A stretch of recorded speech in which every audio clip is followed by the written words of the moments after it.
তুমি সদায় সদায় কাৰ লগত বিজি থাকা সেইটো কোৱা মোক। আৰু শুনা, এনেকৈ যদি তুমি মোক সন্দেহ কৰি থাকা ন, তেনেহ'লে তুমি মোৰ লগত ৰিলেশ্যনত থাকিবই নালাগে। বাই, ব্ৰেকআপ। হেল্ল', তাই যিয়ে ভুল নকৰক কিয়, সম্পৰ্কটো ভালে ৰাখিব হ'লে চৰিটো ময়ে ক'ব লাগিব। The person you have called is speaking to someone else.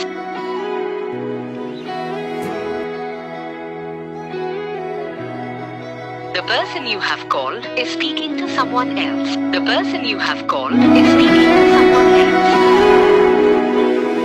আজি তুমি কাষত নহলে বাৰে বাৰে